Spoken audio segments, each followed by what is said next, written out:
कि 23 जून को लाहौर में होने वाली दहशतगर्दी में भारत मुलव्विस है, भारत मुलव्विस है, भारत मुलव्विस है, जबकि तीसरे मुल्क के जरिए पैसे भिजवाए गए हैं। क्या FATF अब भी भारतीय दहशतगर्दी पर खामोश रहेगा? FATF को भारत को ब्लैकलिस्ट करने के लिए और मजीद कितने सबूत चाहिए? पाकिस्तान में दहशतगर्दी में भारत के मुलव्विस होने के हवाले से आलमी बिरादरी को दिए जाने वाले डोजियर पर दुनिया की जानिब से मौसर जवाब नहीं मिला और खामोशी रही। इसलिए दुनिया जवाब दे या ना दे, हम भारत का असल चेहरा दुनिया को बार बार दिखाते रहेंगे और इस बार हमें मजीद ठोस सबूत मिले हैं। अच्छा, वज़ीर दाखिला शेख रशीद साहब ने बहुत पहले ही बता दिया था कि मुल्क को बैरूनी और अंदरूनी ख़तरों का सामना है और बैरूनी अंदरूनी तौर पर खतरा है, बड़े शहरों में दहशतगर्दी की कार्रवाई हो सकती है। और अब शेख रशीद साहब ने कहा है कि बैरूने मुल्क जेलों से रिहाई पाने वाले अफराद। नमस्कार प्रिय दर्शक, আপনারা দেখছেন খবর বাংলা 24। আজ আপনাদের আমি দেখাবো পাকিস্তান মিডিয়ার এক কমেডি অ্যাঙ্কারকে। পাকিস্তানের এই কমেডি অ্যাঙ্কারকে দেখুন, মনে হচ্ছে যেন কোনো কমেডি শো করছে। কোথাও আপনারা দেখেছেন কিনা জানি না, আমি তো দেখিনি যে এইভাবে কমেডি করে করে কেউ খবর বলে। শুধু কমেডি করে বলতে দেখুন, কোনো গল্পের মাধ্যমে। আমার মনে হয় না বিশ্বের কোনো অ্যাঙ্কার এইভাবে গল্প বলে। মোদি ভয় এদেরকে চেপে ধরেছে।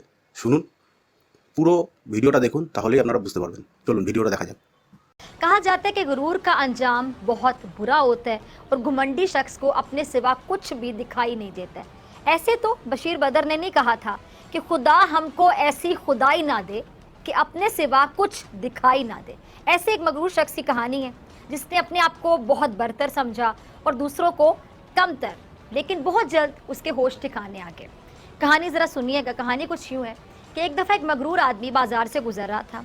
उसकी नज़र एक औरत पर पड़ी जो अपने सर पर थाल लिए जा रही थी जिसमें चटनी, पकौड़े, समोसे वगैरह मौजूद थे। उस आदमी ने उस औरत को आवाज़ देकर रोका और पूछा कि वो क्या बेच रही है। औरत ने उसे बताया कि मैं समोसे पकौड़े बेच रही हूँ। उस आदमी ने कहा कि अच्छा ज़रा दिखाओ तो कैसे हैं तुम्हारे पकौड़े और समोसे। औरत ने सर से पकौड़े समोसे से भरा थाल नीचे उतारा तो उस दौरान कुछ चटनी आदमी के कीमती जूते पे गिर गई। अच्छा, औरत डर गई, सहम गई। उस मगरूर आदमी को बहुत गुस्सा आया और वो धाड़ते हुए बोला, नज़र नहीं आता तुझे? मेरे इतने कीमती जूते बर्बाद कर दिए। तुझे क्या पता इस जूते की कीमत क्या है? मेरे जूते तेरी औकात से भी बढ़कर हैं। जब तक मैं तुझसे इस जूते के पैसे ना ले लूँ, कीमत ना ले लूँ, तुझे यहाँ से जाने नहीं दूंगा। औरत ने बेचारगी से कहा कि साहब जी गलती हो गई, माफ़ कर दें, मैं मस्कीन औरत हूँ, मैं कहाँ से आपके जूते के पैसे दूंगी, मुझ पर रहम करें, मुझे जाने दें। लेकिन उस मगरूर आदमी पर कुछ असर नहीं हुआ और उसने कहा कि जब तक तुझसे दाम ना ले लूँ तुझे यहाँ से हिलने भी नहीं दूंगा। अच्छा, उस औरत ने बेचारगी से कहा, पूछा कि कितनी कीमत है आपके जूतों की? उस आदमी ने कहा कि 5000 रुपये। औरत ने रोते हुए कहा कि साहब जी मैं गरीब हूँ, मस्कीन हूँ, मेरे पास 5000 रुपये, इतनी बड़ी रकम कहाँ से आएगी? आदमी ने कहा कि मुझे इससे कोई गर्ज नहीं है, तूने मेरी कीमती जूते बर्बाद किए, तुझे पैसे देने होंगे। औरत ने कहा कि साहब जी मुझ पर रहम करें, मेरे छोटे छोटे बच्चे हैं, मुझे जाने दें, इतनी तो मेरी एक हफ्ते की आमदनी भी नहीं है, मैं इतने पैसे कहाँ से दूंगी। लेकिन वो मगरूर शख्स टस से मस न हुआ। वो एक कमज़ोर और बेबस औरत को एक्चुअली देखकर अपनी धौंस जमा रहा था। अब ऐसे में वहाँ से एक नेक दिल नौजवान गुजरा जो कि बहुत ज़्यादा समझदार भी था, अक्लमंद भी था। नौजवान ने डरी हुई औरत से पूछा तो उसने सारा माजरा उस शख्स को बता दिया। नौजवान ने उस मगरूर आदमी से कहा कि जनाब मैं आपको आपके जूतों की कीमत दे देता हूँ। और नौजवान ने अपनी जेब से 5000 रुपये निकाल कर उस मगरूर आदमी के हाथ में रख दिए। अब आगे ज़रा सुनिएगा नाजरीन। जब मगरूर आदमी उन पैसों को अपनी जेब में डालने लगा तो नौजवान ने कहा कि आपने अपने जूतों की रकम ले ली ना, तो फिर जूते किधर हैं? जूते मुझे दीजिए, मैंने आपको रकम दी है, हमने आपको जूतों की कीमत दे दी, तो फिर ये जूते मेरे हैं, लिहाजा ये जूते आप मुझे दे दें। अब मगरूर आदमी बहुत ज़्यादा परेशान हुआ, बदहवासी में बोला तो क्या मैं नंगे पाँव घर जाऊँगा? नौजवान ने कहा कि हमें से कोई गर्ज नहीं है। मगरूर आदमी ने फिर से कहा कि अगर मैं ये जूते ना दूँ तो? नौजवान ने कहा तो फिर मुझे मेरे पैसे वापस कर दो, जो कि जूते की कीमत है मैं तुम्हें अदा कर चुका हूँ। अच्छा, मगरूर आदमी ने कहा कि 5000। नौजवान ने नफ़ी में सारे लाते हुए कहा कि नहीं, वो कीमत जो अब मैं मांगूंगा। मगरूर आदमी ने पूछा कि तुम कितनी कीमत चाहते हो? नौजवान ने कहा कि 9000 रुपये। अब मगरूर आदमी बहुत ज़्यादा परेशान हो गया। उसने कहा कि तुमने तो मुझे 5000 दिए। नौजवान ने कहा कि तुम्हें इससे कोई मतलब नहीं होना चाहिए। मगरूर आदमी ने कहा कि ये बहुत ज़्यादा रकम है। नौजवान ने कहा कि ठीक है, फिर हमारे जूते हमें दे दो और चले जाओ। अब मगरूर आदमी बोला कि तुम चाहते क्या हो कि मैं इस कमतर औरत के सामने रुस्वा होकर यहाँ से जाऊं? नौजवान ने कहा, और जब तुम इस मस्कीन औरत की तजलील कर रहे थे, इसको रुस्वा कर रहे थे, वो क्या था? मगरूर आदमी ने कहा कि तुम मेरी तजलील कर रहे हो, मेरा मुकाबला इसके साथ कर रहे हो। नौजवान ने हैरत से कहा कि कमाल है, जब तुम ये कर रहे थे, उसकी तजलील कर रहे थे, उसको रुस्वा कर रहे थे सबके सामने, तो उस पर जुल्म नहीं कर रहे थे क्या? वो कुछ नहीं था। अब जब मैंने तुम्हारे साथ ये सलूक किया तो तुम्हें ये अपने साथ जुल्म लग रहा है क्या? तुम्हें एक औरत को ये सब कहते हुए शर्म महसूस नहीं हुई? ये जुल्म नहीं लगा उसकी तजलील? अब जो जितने भी लोग वहाँ पे मौजूद थे, सब ने नौजवान की हाँ में हाँ मिलाई। अब मगरूर आदमी कुछ शर्मिंदा हुआ और मज़ीद शर्मिंदगी से बचने के लिए उसने अपनी जेब से 9,000 रुपये निकाल कर नौजवान को दे दिए। फिर नौजवान ने भरे बाजार में ऐलान करते हुए कहा कि ये 9,000 रुपये मेरी तरफ से इस खातून के लिए हदिया, और ये साहब इस भरे बाजार में इस खातून से माफ़ी मांगेंगे जिनके सामने इसने उस खातून को जलील किया, उसकी तजलील की। अब मगरूर आदमी को मजबूर होकर उस औरत से माफ़ी मांगनी पड़ी। अब इस कहानी से सबक क्या मिलता है नाज़रीन? कि आजिज़ी ही इंसान को माशरे में इज्जत दिलाती है और गुरूर का स्तर हमेशा नीचा होता है।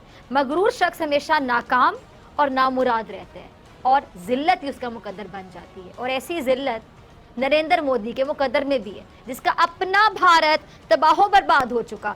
और ऐसा किसी दुश्मन की वजह से नहीं हुआ, बल्कि ये सब उस नरेंद्र मोदी को इक़्तिदार की कुर्सी पर बिठाने की बरकतें कह लें।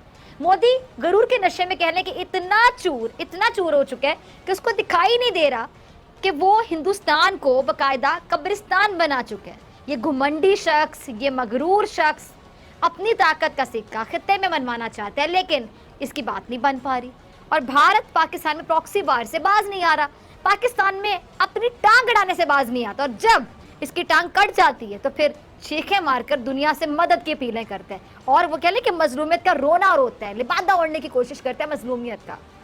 कहते हैं ना नाज़रीन के खाली जहन शैतान का घर होता है, लेकिन मोदी तो बजाते खुद एक शैतान है, बहुत बड़ा शैतान, हैवान है, जो अपनी तखरीबी जहन को दहशतगर्दी को बढ़ावा देने के लिए इस्तेमाल करता रहता है। भारत पाकिस्तान का अमन तबाह करना चाहता है, पूरी दुनिया जान चुकी है। बात अभी हाल ही में लाहौर में जौहर टाउन धमाका हुआ, जिसमें भारत के मुलविस होने की बात की गई। वज़ीर-ए-आला पंजाब उस्मान बुज़दार साहब ने भी एक तवील प्रेस कॉन्फ्रेंस की और इस धमाके के मास्टरमाइंड को बेनकाब किया। लेकिन इस दहशतगर्दी की कार्रवाई को लेकर हुकूमत पर भी तनकीद की गई कि उसने वाज़े तौर पर भारतीय एजेंसीज का खुलकर नाम नहीं लिया।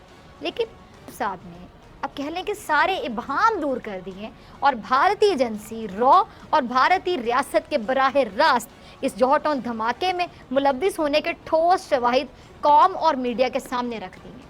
क्लिप चलाइएगा ज़रा उनका। तो जौहर टाउन धमाके के बाद हुकूमत ने इसका जिम्मेदार दुश्मन मुल्क को ठहराया, लेकिन हुकूमत पर तनकीद ये की गई कि दुश्मन ममालिक की एजेंसीज का नाम खुलकर क्यों नहीं लिया गया। ये ठीक ऐसा ही कह लें जैसे साबिक वज़ीर आज़म पर ये इल्ज़ाम लगता रहा था कि वो कुलभूषण यादव का नाम नहीं लेते थे, ठीक वैसी तनकीद हुकूमत पर हुई। आप ऐसे समझ लें। अब मुआवने खुसूसी बराए कौमी सलामती डॉक्टर मोईद यूसुफ साहब ने साफ अल्फाज में बता दिया, इससे ज़्यादा साफ अल्फाज क्यों, साफ अल्फाज में बता दिया कि लाहौर धमाके में ना सिर्फ रॉ मुलव्विस थी बल्कि मोदी हुकूमत का भी इसमें बराह रास्त हाथ था। और मोईद यूसुफ साहब ने इस बात का भी खुलकर इंकशाफ किया कि पाकिस्तान के इंटेलिजेंस के इदारे जब इस हमले की तहकीकात कर रहे थे तो उस वक्त भारत की जानिब से साइबर हमले भी किए गए और पाकिस्तान के इन्वेस्टिगेशन इंफ्रास्ट्रक्चर पर मुनज़्ज़म अंदाज में कई हमले किए गए। और इन हमलों का मकसद बेसिकली क्या था?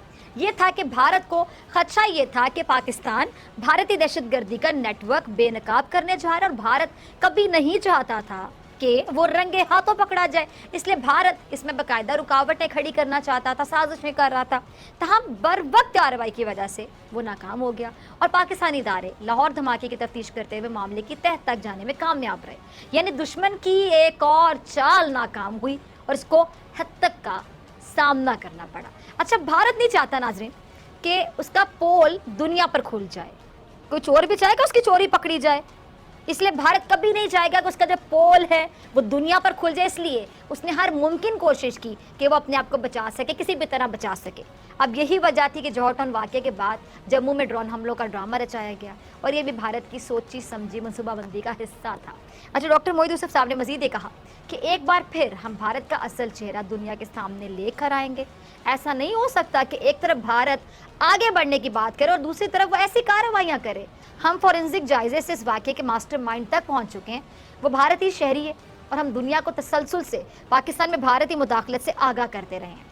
ایک سوال کا جواب دیتے ہوئے انہوں نے یہ کہا کہ جی گزشتہ سال پاکستان میں دہشت گردی میں بھارت کے ملوث ہونے کے حوالے سے عالمی برادری کو دیے جانے والے ڈوزیئر پر دنیا کی جانب سے مؤثر جواب نہیں ملا اور خاموشی رہی، اس لیے دنیا جواب دے یا نہ دے ہم بھارت کا اصل چہرہ دنیا کو بار بار دکھاتے رہیں گے، اور عالمی طاقتوں کا بھارت سے مفاد وابستہ ہے، اس لیے اس ڈوزیئر پر کوئی جواب نہیں دیا گیا، مفاد وابستہ ہے۔ ہم بھی ان اقدامات پر خاموش نہیں رہیں گے اور اس بار ہمیں مزید ٹھوس ثبوت ملے ہیں۔ اچھا، وزیر داخلہ شیخ رشید صاحب نے بہت پہلے ہی بتا دیا تھا کہ ملک کو بیرونی اور اندرونی خطروں کا سامنا ہے، اور بیرونی اندرونی طور پر خطرہ ہے بڑے شہروں میں دہشت گردی کی کارروائی ہو سکتی ہے، اور اب شیخ رشید صاحب نے کہا ہے کہ بیرون ملک جیلوں سے رہائی پانے والے افراد کو پاکستان لایا گیا تھا، اور کراچی، لاہور، اسلام آباد جیسے بڑے شہروں میں دہشت گردی کے واقعات کے لیے ایک بین الاقوامی اسکیم چلائی جا رہی ہے۔ اچھا ناظرین، پاکستان نے دنیا پر یہ واضح کیا ہے کہ 23 جون کو لاہور میں ہونے والی دہشت گردی میں بھارت ملوث ہے، بھارت ملوث ہے، بھارت ملوث ہے، اور دہشت گردوں کے نام اور ریکارڈ سمیت ٹھوس ثبوت بھی موجود ہیں۔ حملے کے ماسٹر مائنڈ اور معاون کا تعلق بھارت سے ہے۔ اب دنیا خود اس کی تحقیقات کرے، اور اس سے پہلے بھی دنیا کو پاکستان کی جانب سے پاکستان میں بھارت کے براہ راست ملوث ہونے کے حوالے سے ڈوزیئر دیے جا چکے ہیں۔ شامت قریشی صاحب کا کلپ ہوگا، ٹیم ذرا چلائیے گا۔ گزشتہ سال نومبر میں ہم نے پاکستان میں بھارتی مداخلت کے حوالے سے جو جامع ڈوزیئر ہیں وہ دنیا کو دیا تھا، اور اس میں بھارتی بینکوں سے پیسوں کی منتقلی، فون کے استعمال کی تفصیلات بھی دی گئی تھیں۔ بھارت دہشت گردی کی براہ راست مالی مدد کر رہا ہے، اور سانحہ جوہر ٹن کی منصوبہ بندی بھارت میں ہوئی ہے، جبکہ تیسرے ملک کے ذریعے پیسے بھجوائے گئے ہیں۔ کیا FATF اب بھی بھارتی دہشت گردی پر خاموش رہے گا؟ FATF کو بھارت کو بلیک لسٹ کرنے کے لیے اور مزید کتنے ثبوت چاہیے؟ لیکن جیسا کہ شامل قریشی صاحب نے فرمایا کہ بھارت نہیں چاہتا کہ پاکستان خطے میں امن قائم کرنے کے اقدامات میں کامیاب ہو جائے، اور بھارت پاکستان کے پیس پروسیجر پر ضربے لگانا چاہتا ہے، اور پاکستان کا امن تباہ کرنا چاہتا ہے، افغانستان میں اپنی دادا گیری جمانا چاہتا ہے، اور امریکہ بھی اس سلسلے میں اس کا ساتھ دے رہا ہے۔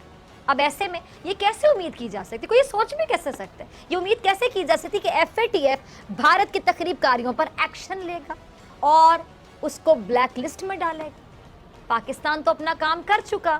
اب شامت قریشی صاحب نے یہ بھی واضح کر دیا ہے کہ اسلام آباد نے پاکستان میں بھارت کے اسپانسرڈ دہشت گردی کے ٹھوس ثبوت FATF سے شیئر کیے ہیں، اور FATF سے بھارت کو کٹہرے میں لانے اور بھارت کی دہشت گردی پر مشتمل سرگرمی ہے ان پر سوال اٹھانے کا مطالبہ بھی کیا، یعنی پاکستان اپنا کام کر چکا۔ لیکن پہلے بھی پاکستان نے بھارت کے خلاف ٹھوس ثبوت دیے تھے۔ سوال، نتیجہ کیا نکلا؟ نتیجہ تو کچھ بھی نہیں نکلا۔ یہ اہم معاملہ ہے، بہت اہم، جس پر اپوزیشن اور حکومت کو مل کر آواز اٹھانی چاہیے۔ لیکن ستم کہہ لیں کہ اس وقت اپوزیشن پھر حکومت میری کی تیاریوں میں نظر آ رہی ہے۔ سوات میں PDM نے ایک بار پھر پاور شو کیا، لیکن یہ جلسہ کہہ لیں، وہ کہتے ہیں نا سونا رہا۔ اب اس پر بھی بات کروں گی، لیکن پہلے مولانا فضل الرحمان صاحب کا ذرا کلپ چلائیے گا، کیا کہتے ہیں مولانا صاحب، سنیے گا۔ اچھا، سوات جلسے میں پیپلز پارٹی غائب تھی، اور تو اور مریم نواز بھی غیر حاضر رہیں، اور اس جلسے میں جو باقی بچے ہوئے لوگ ہیں ان کی کوشش ہے کہ وہ حکومت کو گندا کر کے اپنی ساکھ کو برقرار رکھ سکیں۔ جیسے کہ مولانا صاحب عمران خان صاحب کو سیاست کے لیے غیر ضروری قرار دے رہے ہیں۔ انہوں نے قومی سلامتی کے اجلاس کا حوالہ دیا کہ عمران خان صاحب کو اس اجلاس میں کسی نے نہیں بلایا۔ یہاں سے ان کی اہمیت پتہ لگ جاتی ہے کہ جن کی سیاست میں کوئی ضرورت نہیں ہے۔ اچھا ناظرین، مولانا صاحب کی بھی اپنی رائے ہو سکتی ہے، جبکہ سیاسی حلقوں میں یہ بات بھی گردش کرتی رہی کہ عمران خان صاحب اپوزیشن کے مطالبے پر قومی سلامتی کے اجلاس میں شریک نہیں۔